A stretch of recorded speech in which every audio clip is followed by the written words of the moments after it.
Welcome to Mrs. Neller's notes for her pre-calculus class. These are the notes for section 4.5, day 2, entitled Exponential and Logarithmic Equations. And today we're going to talk more about logarithmic equations, a little more advanced logarithmic equations, and then we're going to take a look at our compound interest equations that we've worked with in the past. Now, logarithmic equations are used to determine lots of different things. And the particular example that we're going to look at today to make it a little bit more advanced formula is how much light actually reaches certain levels in a lake of water, in a big body of water. And biologists use this so that they can learn about different animals that live at different depths or different plants. So it's definitely a real world application.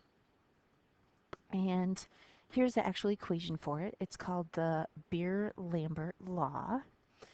And you have I sub 0, which is the intensity of light before. And then you have I, which is the intensity of light going, or after going through the matter, so actually going through the water. And then x is the distance in feet, so it's all equal to x, that the light travels in the material. So you have I, which is your distance, or I'm sorry, the intensity, and then I sub 0 is the intensity before, so you have kind of a before and an after here for the i's. And then you have your x, which is the distance. You also have the natural log in there, so that's why we're taking a look at this formula in this chapter. And then k is the constant, depending on the type of material. So first thing we want to do is we want to solve this equation for I. And in order to do that, we're going to have to isolate the natural log and then get rid of the natural log. So in order to isolate the natural log, I have to get rid of this negative 1 over k out front of the whole expression. So I could divide by a negative 1 over k, but remember we don't really divide by fractions, we multiply by the reciprocal. So I would multiply both sides by negative k. I want to get rid of that negative as well, so that's why I'm taking the negative with the k. So when I do that then, I'll have the natural log of I over I sub 0 equals negative k times x. Now to get rid of the natural log, I'm going to take the e of both sides. So I'm going to raise the base of e on both sides. So I'll have e to the natural log of I over I sub 0. And then I'll have e to the negative kx. And that's going to cancel out my natural log. So then that I divided by I sub 0, that's going to drop down. And it's all equal to e to the negative kx. And then they wanted us to solve for I, so I have one step left. I have to multiply both sides by the I sub 0. So I'll end up with, let's write it this way, I sub 0 times e to the negative kx.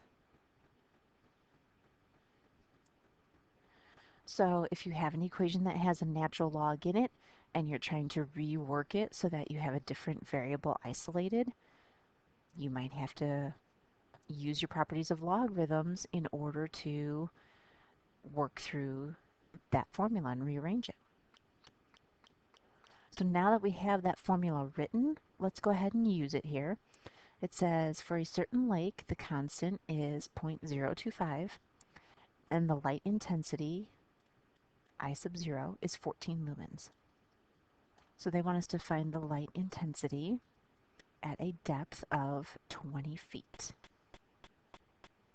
Okay. So when it says find the light intensity, that's the original I, or that, not I sub 0, it's just a regular I. So that's why we solved in part A for I. So here's the equation we had again, I sub 0 times e to the negative kx. So my I sub 0 is 14, and then I have E. They tell me what K is, negative 0.025. And remember, X was the depth, so the depth of 20 feet is going to be my X. So now it's a calculator problem.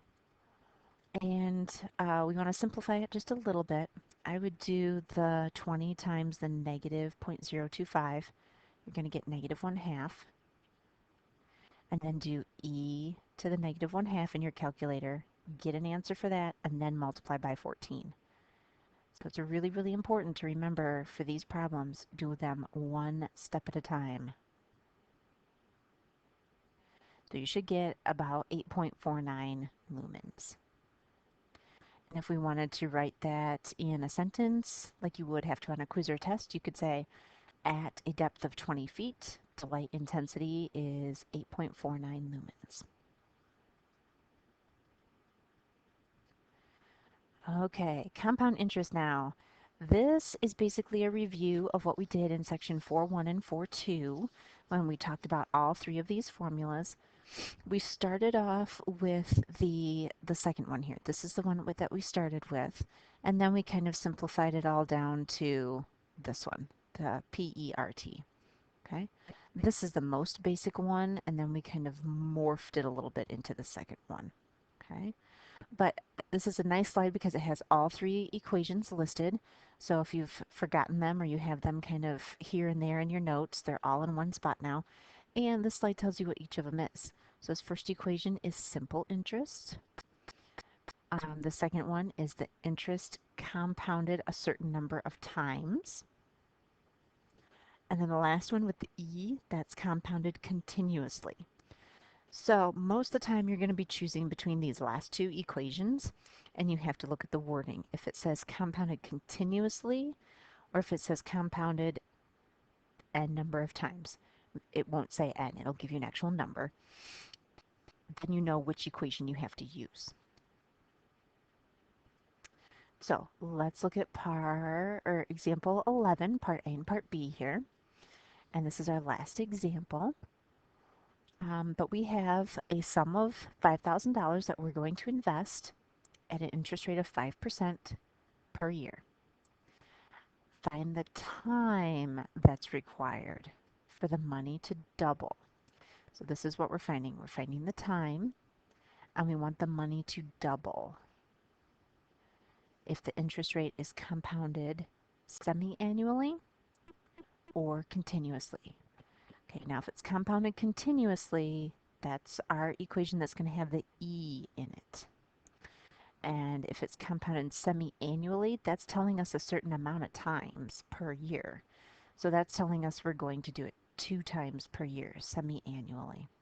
So for part A, we want this first equation here, the A of t equals, I can write it out, A of t, and we'll have p times 1 plus r over n to the n times t. That's the equation we're going to be using there. And then for compounded continuously, for part B, that's the equation that has the e in it, or PERT.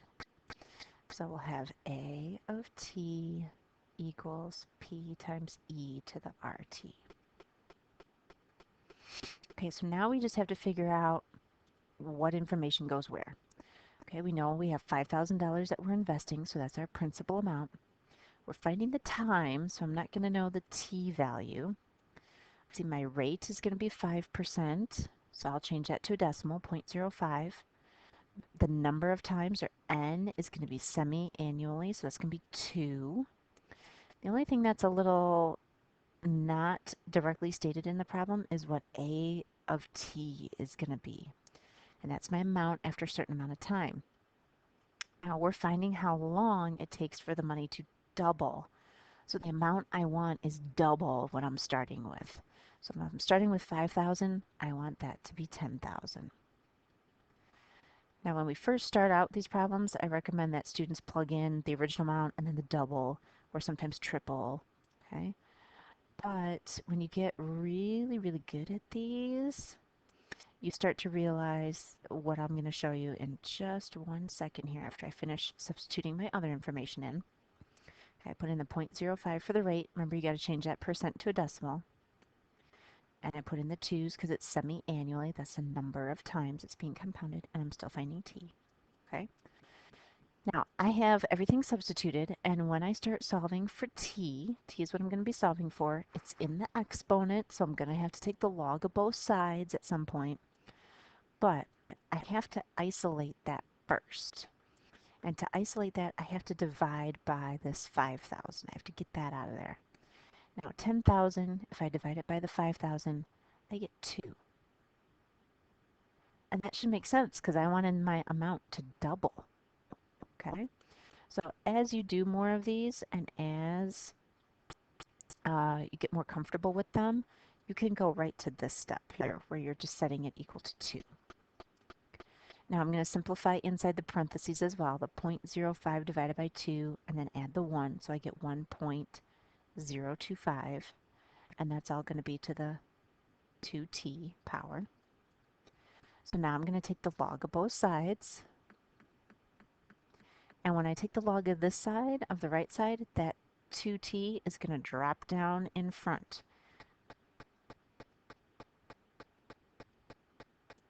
Okay, so I'm kind of doing 2 steps in one there. But now I at least have a linear equation, my variables in line with the rest of the problem, so I can solve for t now. I have to divide by all this stuff. Okay, so I have to divide by 2 times the log of 1.025. So when you're doing this, again, do it one step at a time. Do the log of 2 in your calculator, get a decimal. Do the log of 1.025, get a decimal. Times it by 2, and then take your numerator and your denominator and divide them. And you should get 14.04. And that would be years then. So if you invested $5,000 in an account that gave you 5% interest compounded semi-annually, in 14 years you'd have $10,000.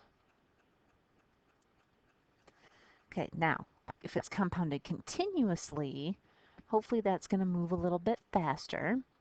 So it should take less time for the money to double. But again, we're going to want $10,000 out. We're putting $5,000 in.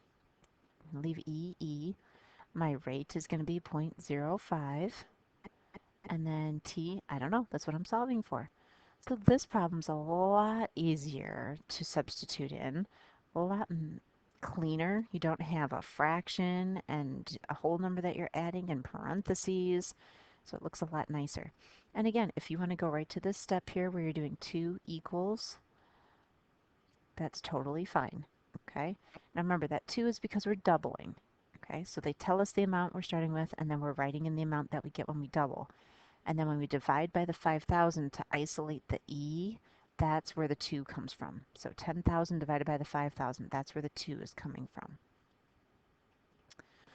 Okay, now to finish solving this for t, since I have an e in here, I'm going to have to take the natural log of both sides.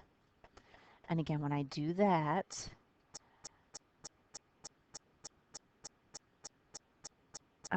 whoops, let me write it a different way. When I do that, when I take the natural log of e to the 0.05t, remember the natural log and the e cancel. So then I'm going to have the natural log of 2 and the 0.05t. Now we'll drop down. So this is a lot nicer because now to finish solving for t, I just have to take the natural log of 2, get a decimal, and divide by the 0.05. So here you should get about 13.86 years. So it takes a little less time, not much, probably just a few months. Okay, it was 13.8 years and then 14 years. Okay, but again, if we wanted to write these as complete sentences, we would say for part A, say the money will double in 14.04 years. And for part B, we could say the money would double in 13.86 years. Okay, so these types of application problems are what you're going to be seeing in the homework. Homework's a little bit shorter, but they're more word problems. And some of these have a lot more steps to them when you're going through, but you're still applying those properties of logarithms.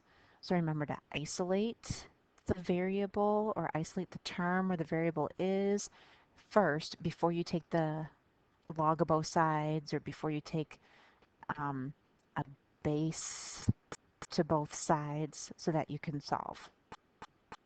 And make sure you show your work.